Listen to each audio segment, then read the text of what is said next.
And welcome back in. We're going to start in Ferguson, Missouri, where a grand juror who heard testimony and saw evidence in the case of Michael Brown is filing a lawsuit now so they can speak publicly about the case. Now, a lifetime gag order prevents members of the grand jury from speaking publicly, and under Missouri state law, it is a misdemeanor offense for grand jurors to disclose evidence or information about witnesses who appear before them.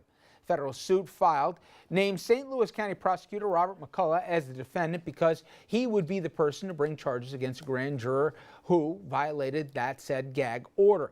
The plaintiff is being represented by the American Civil Liberties Union, saying the Supreme Court has said that grand jury secrecy must be weighed against the juror's First Amendment rights on a case-by-case basis. The rules of secrecy must yield because this is a highly unusual circumstance. The First Amendment prevents the state from imposing a lifetime gag order in cases where the prosecuting attorney has purported to be transparent. All right, let's start with this issue and bring in our panel. Some familiar faces. Jimmy Kasouras, criminal defense attorney in Manhattan, lecturing at New York Law School, visiting professor at the University of Birmingham in England. Bill Aaronwald, criminal defense attorney, former federal prosecutor and former prosecutor at Aaronwald and Pickett.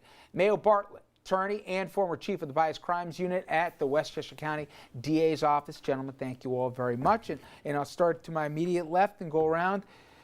So, should a grand juror be able to say, let me tell you what happened when they closed the door. Let me tell you who we heard, what we saw, and let me tell you what went beyond what was going on behind closed doors. Under normal circumstances, no, because the grand jury process is secret for a reason. You don't want to have a chilling effect on witnesses who go in and testify about crimes.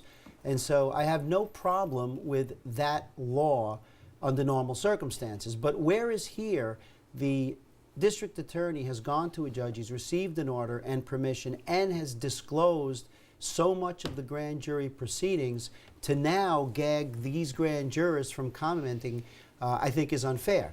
And also, this grand juror is saying that this district attorney has said things that misrepresent what went on in the grand jury. And quite frankly, it doesn't seem fair that you're going to disclose the proceedings, you're going to disclose much of what happened in the proceedings, but not let somebody counter what you're saying about those proceedings.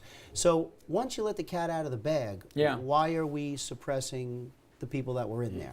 With so many questions, Bill, there's that, you know, the old line, sunlight's the best disinfectant. You buy that here, or you worry that, hey, if all of a sudden grand jurors, I know this isn't the first time it would have happened, but if they start talking more and more often, just like Jimmy said, that chilling effect here, it's going to be a lot more harmful than what we gain. Yeah, I mean, I think that the rules of grand jury secrecy are rooted in common sense and serve the public's interest. First and foremost, it would have a chilling effect on witnesses who might be reluctant to be publicly identified to testify before a grand jury if they knew that grand jurors are then going to be able to go out and say, so-and-so testified before me today. I think the problem here is that you have a sort of a tension between the grand jury secrecy requirements and the fact that the district attorney, for whatever reasons, went to a court and got a court order authorizing the release of all of the grand jury minutes with the exception of identifying who the witnesses are. So I think that this grand juror should have the right to speak about what went on in the grand jury to the extent that what he's talking about is coextensive with what was released. So he should not be permitted, for example, to speak about who the witnesses were. And to the extent that the DA is making statements which are misleading, because the reason the order was obtained in the first place was because the DA wanted the public to be able to see what the basis for the grand jury's decision not to indict was. If he's basically misleading the public, I think this grand juror has the right to basically set the record straight so that he can explain why the grand jury reached the decision it did. You know, Mayo, to the point that one juror says that the DA misled, the DA is going to obviously say, I didn't mislead here. Who shall decide? It's obviously, this is a case-by-case basis. It's not even a state-by-state basis. It's not. Is the lack of uniformity when you can or you can't do this, or the discretion that I guess, is that a problem here? Well, I have a different view. I think it should be open.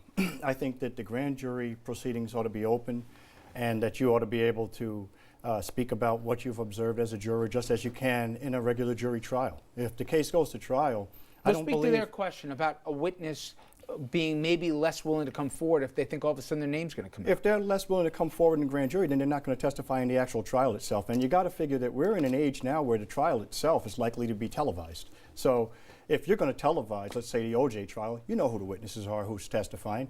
I have no problem saying we're going to protect certain witnesses that are particularly vulnerable, maybe the name of a child. If you are a rape victim under the rape shield, not to let that person's name out there. But who are you really protecting? And in a case like this in particular, you're putting a case in the grand jury against police particularly. So you're not expecting the police to target you, I would hope. So the witnesses shouldn't have anything to fear from the law enforcement. But beyond that, if the case was an indictment and reached to that level, then there's going to be a trial and you're going to know who all these witnesses are. Yeah, but Mayor, what about the cases where they don't go to trial? You have so many grand jury presentations, over 90% of cases plead, so you have witnesses who are vulnerable. Let's face it, they could be attacked, they could be gone after. If the case is pled out, then they're...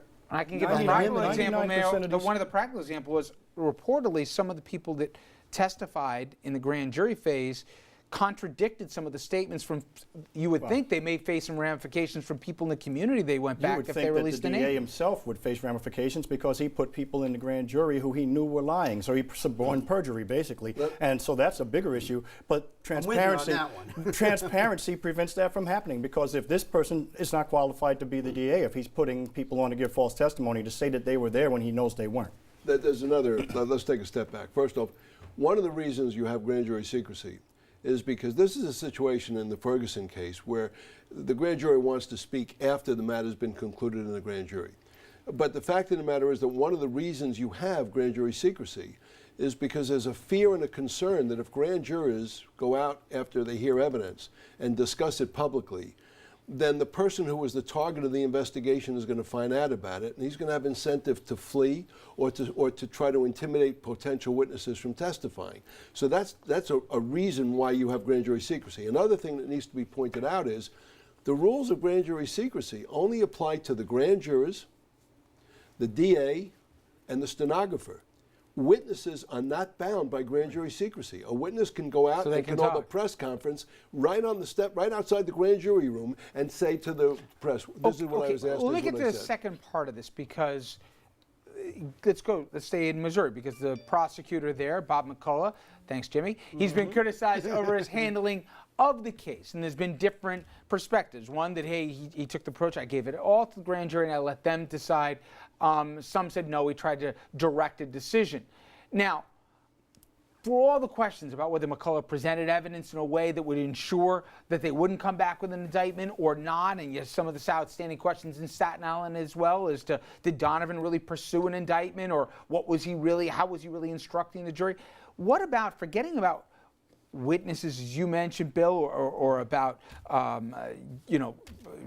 grand jurors themselves, when the grand jury has made a decision one way or the other, is it in our self-interest to at least know how the prosecutor chose to pursue, whether or not he or she chose to pursue an indictment really or not?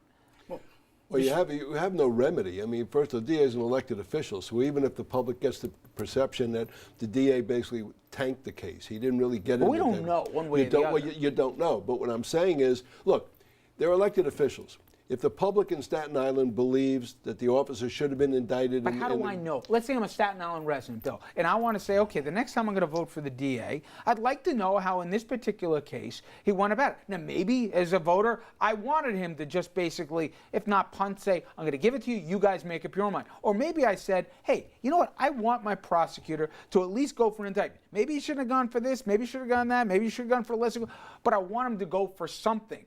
Let me see what he did here.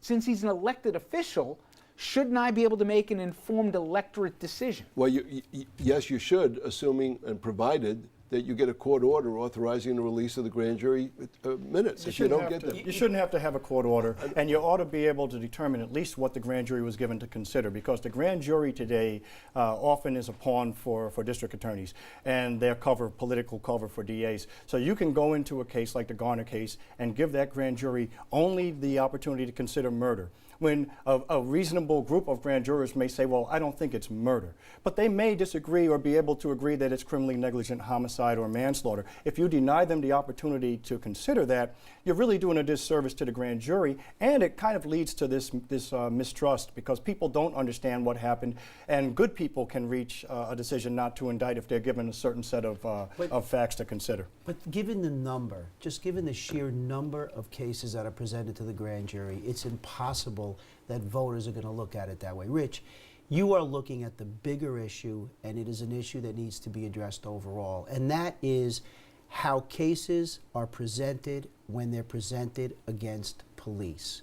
And yes, the public has a right to know how those cases are dealt with. And when you have this cluster of 2 and now maybe 3 in such a short period with the same results and what seems to be a less than compelling presentation, that's an issue that needs to be addressed, I think, just throughout the country. Well, so that's the bigger issue. But Jim, there's also beyond police. It goes beyond just police. If you're my political opponent and I choose to bring a grand jury investigation against you, there may be no indictment, but the damage is done, because when you run, people know that you're being investigated. By the way, Mayo, I'm going to teach you all. That's called a tease in TV, and that helps me because we're going to get to that in a second. But first, I want to remind you at home, go over to Facebook and Twitter and get in on today's question. Should grand jurors be able to speak publicly about a case here? Do you want them to or not? You heard, I think, 2 pretty good, compelling debates about why there's both benefit and danger along with it. Now, when we come back, as Mayo helped lead us there, we're going to go to New York, where civil rights attorney Sanford Rubenstein, he's in the clear. He's not going to face rape charges. But the question is, has the damage already been done? We'll talk about that after this.